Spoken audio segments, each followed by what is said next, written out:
Hello everyone, कैसे हो आप सब। तो आज हम स्टार्ट करते हैं एक नए topic, electric field on the axial line of electric dipole. तो हमने लास्ट में किया था इलेक्ट्रिक डाइपोल के बारे में। We have studied about electric dipole, what is electric dipole and its physical significance.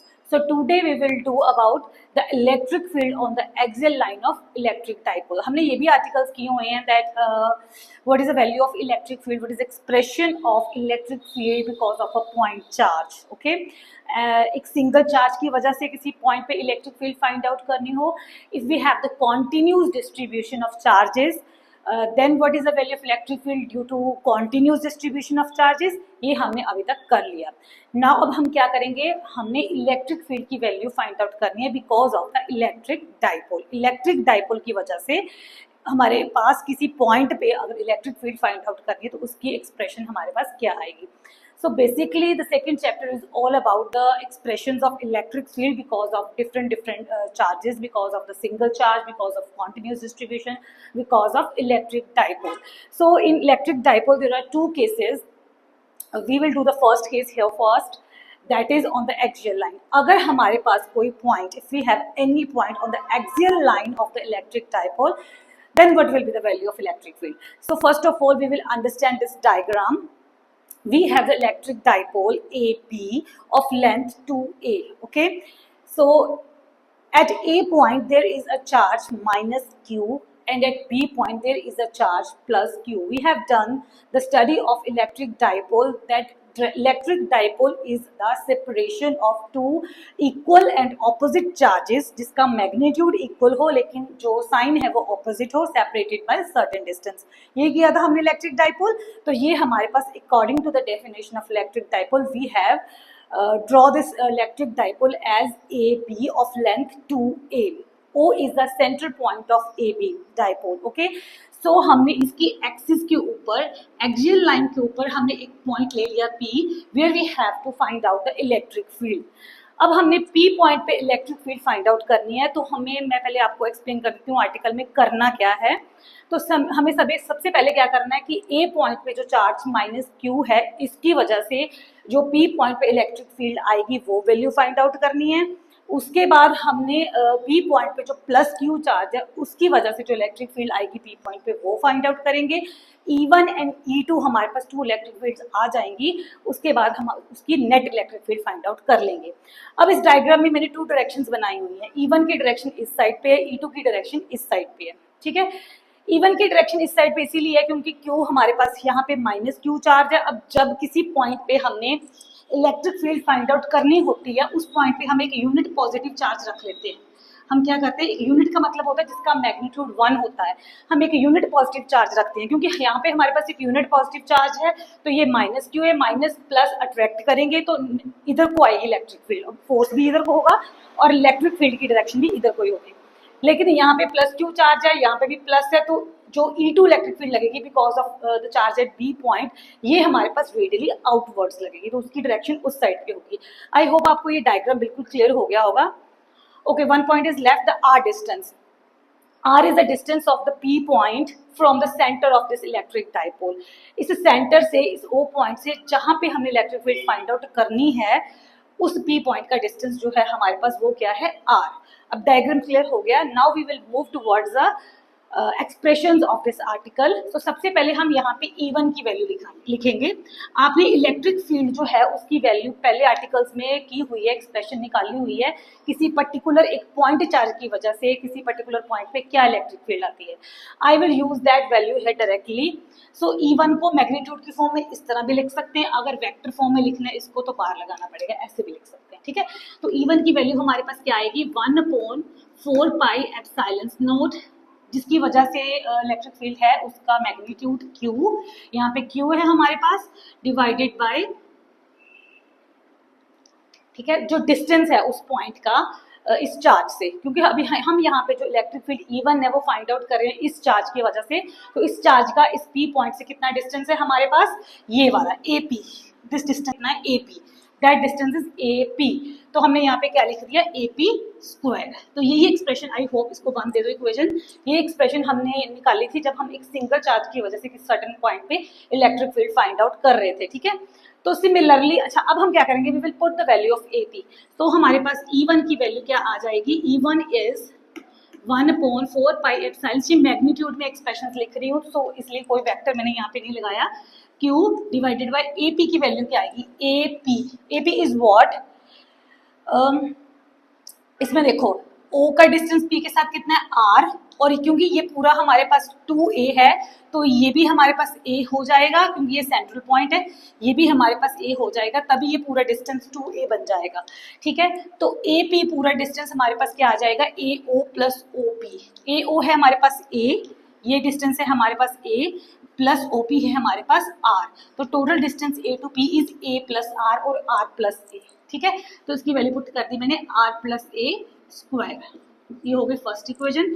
Similarly हम फाइंड आउट करेंगे E2 की value, E2 is 1/4 pi epsilon not, charge वही है Q, क्योंकि हम यहाँ पे साइंस नहीं ले रहे, हम मैग्नीट्यूड की बात कर रहे हैं तो Q ही आएगा। अब यहाँ पे जो हमारे पास ये वाला चार्ज है, इसका डिस्टेंस P के साथ क्या है, BP, that is known as BP का स्क्वायर। तो इसकी जब हम वैल्यू पुट करेंगे तो E2 हमारे पास आ जाएगा 1/4 पाई epsilon not Q upon BP is what, BP। अगर हम इस पूरे डिस्टेंस में से ये वाला माइनस कर दें, ये पूरे में से ये माइनस कर दें तो हमारे पास ये आ जाएगा विच इज BP। सो ये हमारे पास बन जाएगा R माइनस A का स्क्वायर। सो ये होगी हमारे पास सेकेंड इक्वेशन। तो अब हमें क्या करना है, नेट इक्वेशन निकालने के लिए दोनों को माइनस कर देंगे, सब्ट्रैक्ट कर देंगे, बट उसके लिए हमें पता होना चाहिए कौन सी इलेक्ट्रिक फील्ड ग्रेटर है। अब मैं यहाँ पे बोल रही हूँ कि जो E2 है that is greater than E1। क्या मुझे कोई एक्सप्लेन कर सकता है why E2 is greater than E1? So हम इनके एक्सप्रेशंस पे चलते हैं, एक ये हमारे पास एक्सप्रेशन है, एक ये हमारे पास एक्सप्रेशन है। अब इसका जो डिस्टेंस है वो प्लस में है, इसका distance R minus A, of course this distance is less than as compare to this, ठीक है। जिसका अगर, और ये इनवर्स में है, इनवर्सली रिलेशन में है, तो if this distance is more as compare to this distance, तो इलेक्ट्रिक फील्ड इनवर्स रिलेशन में है, तो electric field will be less as compare to this electric field. इसका डिस्टेंस ज्यादा है तो इसकी इलेक्ट्रिक फील्ड कम होगी, इसका कम है तो इसकी ज्यादा होगी। तो as compare to E1, E2 is greater than E1 because of the difference in the distance of the charges from the point P. Okay, so it is clear why E2 is greater than E1. So now to find out the net electric field, what we will do, we will subtract E2 minus E1. So अब इनकी value put कर देंगे हम E2 minus E1। जब हम इन दोनों को subtract करेंगे तो 1/4 पाई एप्सिलॉन नॉट कॉमन है, Q भी कॉमन है, तो जो जो कॉमन है वो बाहर आ जाएगा। 1/4 पाई एप्सिलॉन नॉट कॉमन है वो बाहर आ गया, Q भी कॉमन है वो बाहर आ गया। अंदर क्या रह गया हमारे पास, क्योंकि E2 हमने आगे लिया हुआ है तो पहले ये वाली टर्म आएगी 1/R minus A whole square, ठीक है, minus 1/R plus A whole square. अब तो कुछ भी नहीं है, अब तो सिर्फ मैथमेटिक्स है जो हमें सॉल्व करनी है, ठीक है। तो ये मैं सॉल्व करूंगी, अब इसको थोड़ा सा रब कर लेते हैं।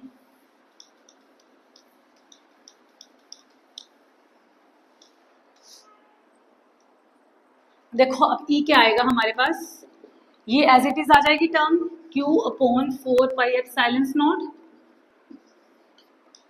अब हम इसको कैसे सॉल्व करते हैं, अगर ऐसी इक्वेशंस आ जाए तो हम एलसीएम लेते हैं, आज जिनका डिनोमिनेटर डिफरेंट हो तो हम एलसीएम लेते हैं। अब ये डिनोमिनेटर इससे बिल्कुल ही डिफरेंट है, तो इन दोनों का एलसीएम लेने से क्या आ जाएगा हमारे पास, R minus A whole square, R plus A whole square. अब मैथमेटिक्स के जो स्टूडेंट्स हैं उनके लिए बहुत सिंपल सी चीज़ है, मैं आपको एक छोटी सी मैथमेटिकल डिजिट्स लेके भी ये समझा दूंगी कि ये मैंने कैसे किया है। अब हमने जब इसका एलसीएम लिया तो हमारे पास ये आ गया। अब जब हम एलसीएम लेते हैं तो हम पहले इसको सॉल्व करेंगे इस टर्म को, तो इससे हम इस चीज़ को डिवाइड करते हैं, डिवाइड करने से ये कैंसिल हो जाएगी और जो बच गया उसको ऊपर वाले से मल्टीप्लाई करते हैं, तो हमारे पास ऊपर आ जाएगा R plus A whole square minus यहाँ पे आ जाएगा, जब इसको सॉल्व करेंगे R minus A whole square. तो इसको सॉल्व करके हमारे पास ये चीज़ आ जाती है, ठीक है। तो फर्दर सॉल्व किया इसको Q0/4 पाई एप्सिलॉन नॉट। अब फॉर्मूलाज लगाएंगे मैथ के, a plus b whole square, a plus b whole square is equals to a square plus b square plus 2ab। And अगर हमारे पास a minus b whole square है तो ये बन जाएगा a square plus b square minus 2ab। तो यहाँ पे माइनस लग जाता है, ठीक है। तो यहाँ पे हम इन दोनों को ओपन करेंगे फार्मूलाज को, a स्क्वायर मतलब r square plus a square plus 2ar minus r square plus a square minus 2ar, ठीक है। ओके, तो नीचे हमारे पास बनेगा, दोनों पे स्क्वायर है तो हम स्क्वायर से लिख सकते हैं r minus a r plus a का होल स्क्वायर, क्योंकि दोनों के ऊपर स्क्वायर है, ठीक है। क्लियर हो गया यहाँ पे? एक बार मैं फिर से समझाऊंगी आपको एक सिंपल सी एग्जांपल लेके। अब क्या करेंगे, E is equals to q upon 4 pi epsilon naught. अब जब इस ब्रैकेट, क्योंकि इस ब्रैकेट के बाहर माइनस साइन है, when we remove this bracket तो साइन सबके जो अंदर है ब्रैकेट के उनके सबके साइंस चेंज हो जाएंगे। तो ये बन जाएगा r square a square plus 2ar, तो ये बन जाएगा minus r square minus a square plus 2ar। Okay, so नीचे हमारे पास एक मैथमेटिक्स का ये भी फॉर्मूला है हमारे पास, a square minus minus b square is equals to a plus b and a minus b, a square minus b square is equals to a plus b into a minus b। अब हमारे पास ये वाली form है, a plus b भी है a minus b भी है, तो ये हमारे पास फॉर्मूला बन जाएगा r square minus a square. तो इसको हम लिख सकते हैं r square minus a square, ठीक है। ये फॉर्मूला हो गया, ऊपर से ये इसका होल स्क्वायर है हमारे पास। तो ये हमारे पास एक एक्सप्रेशन आ गई। तो अब देखो इसमें जो कटता है उसको कैंसिल आउट कर दो, आर स्क्वायर पॉजिटिव है ये नेगेटिव है, ये कैंसिल आउट हो जाएगा, ए स्क्वायर पॉजिटिव है ये नेगेटिव है, ये कैंसिल आउट हो जाएगा। ओके, तो ये दोनों प्लस के हैं, ये 4ar हो जाएगा। तो हमारे पास एक्सप्रेशन आएगी q upon 4 pi epsilon naught 4ar divided by r square minus a square का होल स्क्वायर ब्रैकेट। ये बन गई हमारे पास एक्सप्रेशन। इसको थोड़ा सा और सिंप्लीफाई कर देते हैं डाइपोल मूवमेंट की फॉर्म में। एक हमने डाइपोल इलेक्ट्रिक डाइपोल की डाइपोल मूवमेंट एक्सप्लेन की थी, तो उसमें जो डाइपोल की डाइपोल मूवमेंट आती थी P, that is known as charge into distance, ठीक है। तो इसमें अगर हमारे पास डाइपोल मूवमेंट की फॉर्म में लिखना हो, Q तो हमारे पास है, चार्ज हमारे पास है, तो यहाँ से अगर हम 2a यहाँ पे ले आए, चार्ज ये P बन जाएगा, a 4 पाई एप्सिलॉन ऐसे रह जाएगा। अब यहाँ से 2a हमने यहाँ पे ले आए, यहाँ पे ले आए 2a, तो अंदर क्या बच गया 2r, 2 बच गया क्योंकि 2 एक यहाँ पे आ गया, एक a यहाँ पे आ गया, तो अंदर क्या बच गया 2r, और नीचे वही रह गया r square minus a square का होल स्क्वायर। तो इसको हम p लिख सकते हैं, तो E is equals to p upon 4 pi. तो ये आ गया हमारे पास डाइपोल मूवमेंट की फॉर्म में आंसर, ये टर्म एज इट इज आ जाएगी 2r upon r square minus a square का होल स्क्वायर, ठीक है। तो इसका एक स्पेशल केस बनता है। तो ये हमारे पास फाइनल एक्सप्रेशन आई, electric field intensity on the axial line because of the electric dipole, ठीक है। तो इसका एक स्पेशल केस बनता है, अगर हमारे पास इलेक्ट्रिक डाइपोल की लेंथ बहुत शॉर्ट है, अगर ये हमारे पास लेंथ बहुत शॉर्ट है, that is 2a is very very less than as compare to r, ये जो डिस्टेंस है p उसके कंपैरेटिवली 2a की वैल्यू बहुत छोटी है। अगर 2a वेरी स्मॉल है, मतलब a की वैल्यू बहुत स्मॉल है एज कम्पेयर टू r, तो a को हम निगलेक्ट कर सकते हैं। मैथमेटिक्स में हम यही करते हैं ना, अगर एक चीज़ बहुत छोटी है दूसरे के कंपैरिजन, तो उस छोटी चीज़ को हम निगलेक्ट कर देते हैं। अगर हम a वाली टर्म को निगलेक्ट कर देंगे तो हमारे पास क्या आएगा, p upon 4 pi epsilon not 2r, नीचे क्या बच जाएगा, a वाली टर्म निगलेक्ट कर दी क्योंकि r स्क्वायर का स्क्वायर भी है, तो ये r4 हो जाएगा, 4 के साथ ये कट जाएगा, तो ये क्या बन जाएगा r3, ठीक है। तो फाइनल एक्सप्रेशन में क्या आएगा, p upon 4 pi epsilon not 2 upon r का क्यूब। तो यहाँ से हम ये बोल सकते हैं कि r is inversely proportional to the cube of the distance of the point, ठीक है, at which the unit charge is placed, where we have to find out the electric field intensity, or we can also say that from this relation, because this is the inverse relation, so we can say that with the increase in the distance, ये P distance जो है जितना दूर होता जाएगा electric field की value उतनी ही कम होती जाएगी। Of course it is true, अगर हमारे पास ये कोई डाइपोल है तो ये जितने किसी दूर पॉइंट ले जितना जितना हम ये डिस्टेंस इंक्रीज करते जाएंगे, दूर जाते जाएंगे, इसकी इलेक्ट्रिक फील्ड की वैल्यू कम होती जाएगी। ऑफ कोर्स ये चीज़ हम इस रिलेशन से भी फाइंड आउट कर सकते हैं।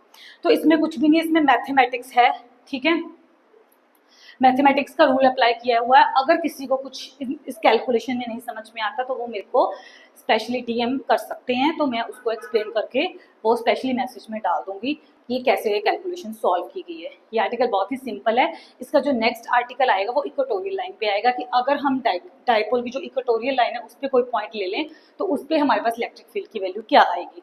सो this is very important article from the examination point of view as well and very interesting. So इसको नोट कर लो और इसका स्क्रीनशॉट ले लो। अच्छा, तो ऐसी वीडियोस के लिए मेरे चैनल को सब्सक्राइब करें जितने भी पेरेंट्स हैं। ये नहीं है कि अडल्ट्स को फिजिक्स पढ़ के क्या लेना, ठीक है, लेकिन अडल्ट्स जितने भी अडल्ट्स हैं, बड़े लोग हैं, उनके बच्चे तो पढ़ ही रहे हैं, तो उनके लिए बहुत काम आएगा। तो अब सभी पेरेंट्स से रिक्वेस्ट है आप मेरे चैनल को सब्सक्राइब करें, जिनके भी बच्चों ने स्पेशली नॉन मेडिकल लिया हुआ है या मेडिकल लिया हुआ है, तो उनके लिए ये वीडियोस ऑफ कोर्स बहुत बेनिफिशियल होंगी। तो ऐसी मोर इंटरेस्टिंग वीडियोस के लिए मेरे चैनल पे आते रहिएगा और वीडियोस को देखते रहिएगा और लाइक और सब्सक्राइब करते रहिएगा। तब तक के लिए बाय बाय।